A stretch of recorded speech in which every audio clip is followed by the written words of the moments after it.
If you're over 50, you may be managing your finances, your health, your family, in a sense that time matters differently now. What often gets ignored in all of that is the emotional load we carry and how much it shapes the decisions we make. This episode is not about fixing yourself or pushing through. It is about understanding how emotional capacity affects energy, clarity, and the ability to move forward in a grounded way. I'm joined today by Melissa Crook, host of the Field podcast and creator of the Field framework. Welcome, Melissa. I am really excited to talk to you about the framework that you use, the strategies we women over 50 can employ specifically around emotion. So let's start off with FEEL. What is that? Okay, so FEEL is an acronym for Finding Empowerment, Embracing Layers. And I knew when I was coming up with this title, I wanted it to be something that caught people's eye, but then said more within it. And this framework is something that I created organically out of my own lived experience. And it has input from close family members and my therapist, but I hit my own wall at age 50. Saw that.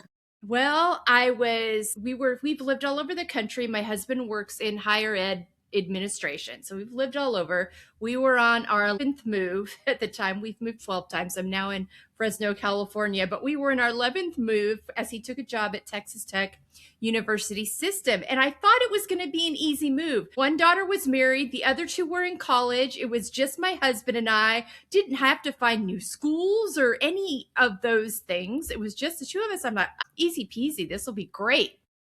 Something within my nervous system, though, at that point, and these things have been creeping up. This is why it's so important to listen to our bodies, because these things have been coming up for a few. Lisa, before you go on, can you walk me through what some of those symptoms were that you were ignoring? The symptoms were the anxiety, the stuffing the emotions and being like, nope, I got to put everybody else first right now. My youngest has got this going on and we've got houses we've got to sell and I don't have time for the noise. I don't have time to sit down and listen. I'm not anxious. I'm just taking care of everybody. Like, I'm not hypervigilant. I mean, all these little clues that were happening. Cortisol levels rising, and a lot of this was perimenopausal. I mean, I don't want to dismiss that, but I think what happens in midlife is we have a collision of all the things that we've been carrying and storing for the first 40 to 50 years of our life, along with our body shifting and changing. And these things collide. And if we aren't addressing and taking holistic, well care of ourselves when the perimenopausal shifts start happening, it can become quite a hailstorm of effects. So I was always a physical exerciser, but I was always busy, always moving. I didn't want to quiet myself for too long because then the noise started happening in my head. And I didn't have time to deal with that, in quotes, until my body said, no more, sister. It's time for you to pay attention. Of course, I think, it's interesting because I too am a mom of two boys. And I always say that I went in as a mom in this tunnel and everything was centered around my boys. Everything. Yeah. Their appointments, their school, their friends, what they like to eat. And then I came out of this tunnel and I thought, oh my God, when I went in, my favorite food was pasta Italian. When I came out, I didn't really even know what that meant. I didn't know what my favorite food was. So I wasn't emotionally connected to myself. Yep, that's it right there. And that was really the outcome of my hospital visits. Was after the second one, the nurse gave me the name of someone. He kind of snuck it under the chair I was sitting in and said, this person isn't in our system, so I'm not supposed to tell you about him, but I think he can really help you. and so he scratched it down on a ripped off piece of paper, and I made that phone call, and it was the beginning of me making those connections of our mental, emotional, physical health. They're all connected. I had been an avid runner for years. I have always had hobbies that have been my own outside of my job and my role as a mom and a partner. but I still wasn't dealing with the emotional and mental things that were happening within that. I was doing those activities and they certainly were helpful, but I was pushing and shoving away a lot of the uncomfortable things that I didn't want to entertain. And the reality is, if you keep stuffing those things, they'll overflow at some point, and they will overflow in a way that you can't ignore it anymore. After the second visit, my husband's like, "Hun, I think it's time to sit down and pay attention to these things." He had been telling me for 20 years, "I think you've got an issue with anxiety." And I'm like, "I'm not anxious. There's just a lot to take care of." I mean, I'd literally been taking care of people since I was 6 years old in some ways, and 10 years old, really. I was treated in my household like an adult by the time I was 10 in terms of what was asked of me from a responsibility standpoint. So there was just a lot of things that I carried into that. So it was just time to settle the noise and get serious about digging into who I was by my definition, what were all the things that were stuffed that needed to be given a voice and processed. And through this work over the next year and a half to 2 years was the birth of the field framework without me even intending to do it. Like, what does the role of your identity play with this? Because every time you're talking, I'm thinking, as a mom, you have to behave a certain way. You put your feelings aside. As a business person, you do this. Walk me through how that correlates with your framework and your evolution. It's everything. It's absolutely everything. And then it starts with what I call embracing your layers. And I do a couple of key things, both in my podcast and when I'm working with women. I have them identify their character traits, not who they are, not what they do. I have them identify 5 activities that nourish them.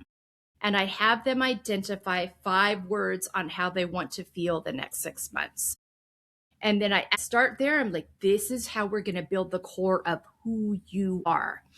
That's going to be your foundation. As And you're talking about this, I have to say immediately, and I have done a lot of work on myself, and I have worked through my emotions and I've worked on identity. But the minute you started talking about that, I just got a little bit panicky. Like, God, I hope she's not going to ask me. that is the reaction and the response most of the time. I've literally, earlier when you were talking about not knowing what your favorite food was anymore, I had a friend a couple of years ago whose kids were getting older. They were older teenagers. They were driving. So she didn't have to run them everywhere after work anymore. They could drive themselves to and from different activities. So she had an hour or two of her day back that she hadn't had back since before kids. And I'm like, "So how are you taking care of yourself through this? Are you resting?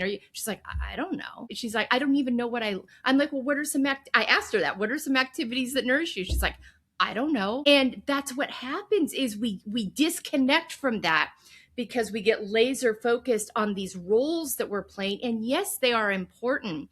But the thing that I have learned and that I want women to know, and I work with college age all the way to women in their 70s and beyond. But the key component is, if we know who we are, then as these seasons and roles change, we still have that as our foundation. And so that's why it's important you revisit every so often those activities that nourish you, because those are the things that fill your cup, that help you be present, feel fully resourced, not feel like a martyr, not feel like, you're the last person to be connected with. And we've heard this narrative as women and girls that it's selfish to do that. Actually, that's counterintuitive. Everyone wins when we know how to fill our cups and we prioritize time to do that. We are then more joyful to be around. We're more present. We're more resource filled. We have more energy. We're more focused. Everyone wins when we take the time to do that. So it's dispelling that myth that it's selfish to identify those activities that nourish you and plug them into your calendar somewhere. And also the identifying how we want to feel the next 6 months. So how am I going to contribute to that? It's not going to magically happen. So where am I plugging these activities that nourish me in? Who am I? How do I describe myself? What appeals to me? I want to know, are you helping women figure that out? Mm-hmm. Because some of us really don't know those answers because They we've don't. been locked in these other identities. So walk me through how you would help someone figure that out. Well, there's a couple of different options. I have my one-on-one empowerment sessions, and they come in levels. There's the basic level, just an entry level one. There's a more in-depth one, and there's a even further one, just depending on what you need. Do you need me to walk you through this entire thing, or do you just need, like, okay, I'm hearing what you say, because there's 8 points to my framework and the 3 key questions, but I need help in these areas. Okay, let's have some one-on-one time to do that. If they're like, I don't think I need the one-on-one time, I've got an online course that you can work through yourself, and then you can come back to me during it or at the end of it, and we can connect on the questions that you have, the things you need a little more guidance in. I call this embracing layers, because the layers is all the pieces and parts that make up your story.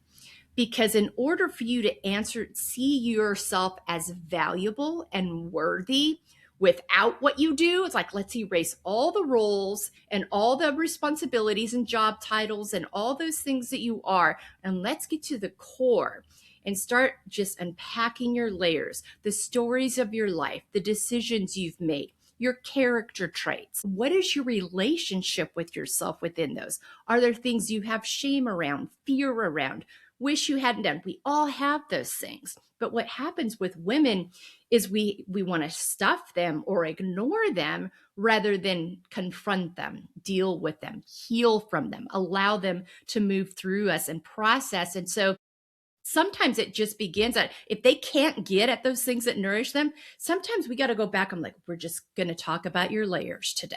We're going to try to unplug what is getting in your way here and create a curiosity relationship with your layers rather than a judgment layer relationship with your layers. As you're talking, I'm thinking about how hard it is to admit to yourself that you need somebody to help guide you through this. And Yeah. what I'm hearing is that you're not alone in this, and there's people like yourself that can help you through the process, because it is a lot harder to take your head out of the sand, if Yeah. you will, and be able to admit all these things that are going on in your head, in your heart, in your mind, and things that you're no longer connected to, and you don't want to admit that. Yeah, it does. It takes, one of the things I tell women in order to do this, I'm like, I don't have a magic pill for you. I have a framework, and I'm going to support you in that. And you have it all in you already. I'm just going to help you find it. It's already there. And so if you can get women believing, wait a minute, I can choose to do something about this. I can move the needle in this. I'm not alone in this, because I'm like, listen, I utilize this framework on myself every day. It's an ongoing resource I will use the rest of my life, because I think sometimes we want to go in. When I started therapy in 2019, I thought, I'm going to go for 6 months. I'm going to get a few resources. I'm going to move on, and I'm never going to be anxious again. That is not how it works. That is just not. And so you first have to, I had to really come to an acceptance of, this is an evolving, growing, learning journey. But I can live healthier. I can change my relationship with how I feel about these different layers by approaching it with curiosity rather than judgment. I can figure out within me, oh, that does nourish me. That really does fill my cup.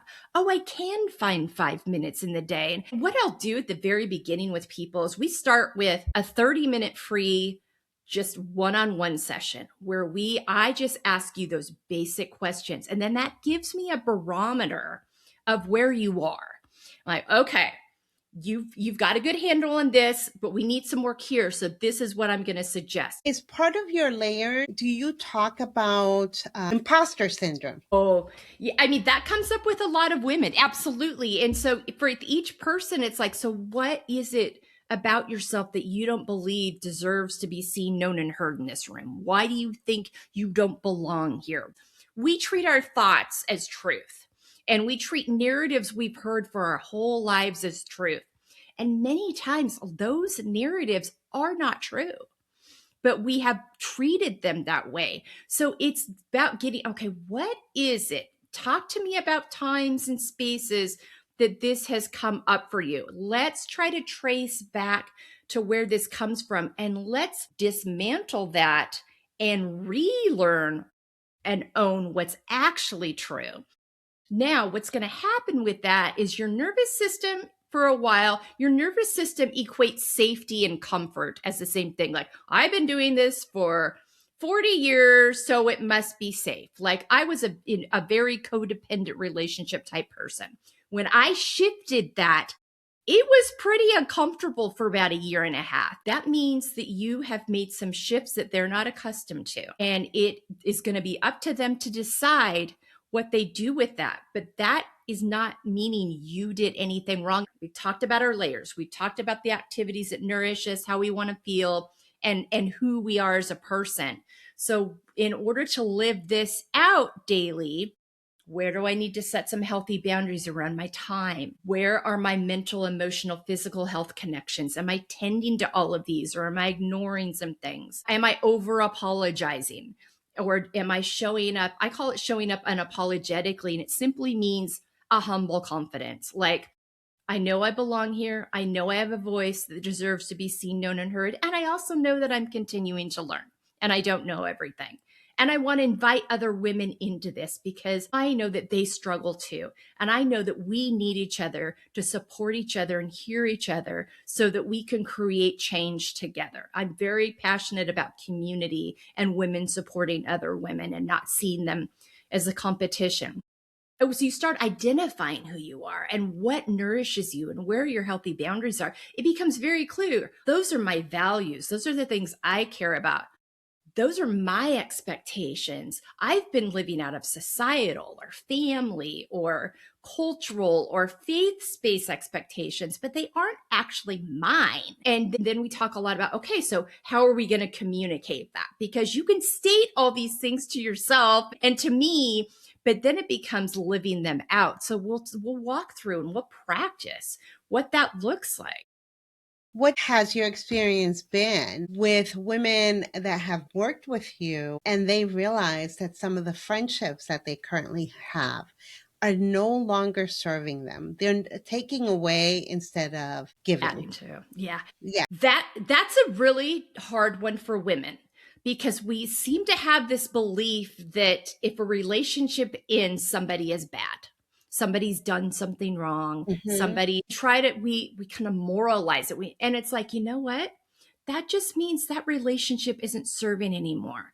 And that means we're going to be more mindful about the time we spend. We don't need to have a big loud declaration of you aren't for me, so you are gone. I mean, it doesn't have to look like that. It can simply look like we're going to manage our time differently. We're not going to give that the same energy that we were before. We're going to, and if a question comes up, it's like, I've had to reprioritize my life according to what's healthy for me.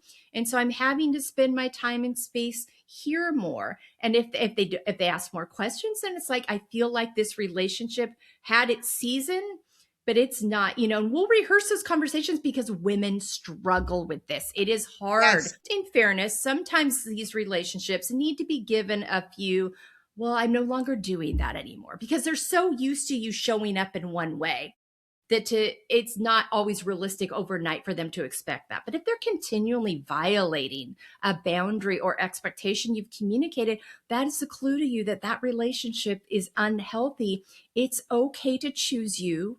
You didn't do anything wrong.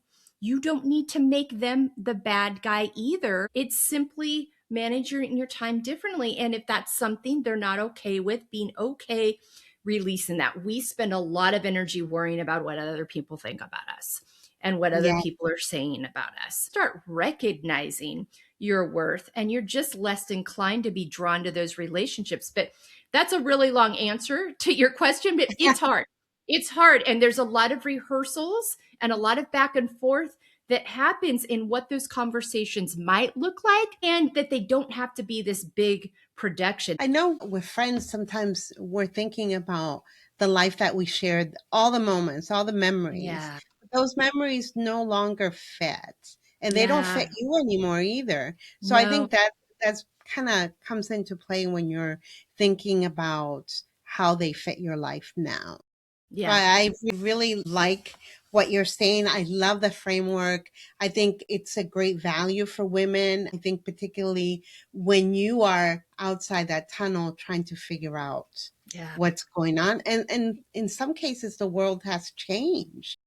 Yeah, absolutely. The world has changed, expectations have changed, narratives have changed, a lot of things have shifted. So, and it's, I think too, the beauty of the framework is you have it always with you. So if you start feeling a little angsty or unsettled about some of these decisions you've made, you go back and revisit it. I'm like, something's out of whack here. Where have I shifted? Or where have I been a little lenient on communicating, what I needed? Because life happens and things change, relationship statuses change, sometimes unexpectedly. But I think, back to the relationship piece, it's okay if all relationships don't last your whole life. So many of them were meant for a season, and you can still honor and cherish them. That doesn't mean you not having that continual same close connection doesn't mean you're not honoring that anymore.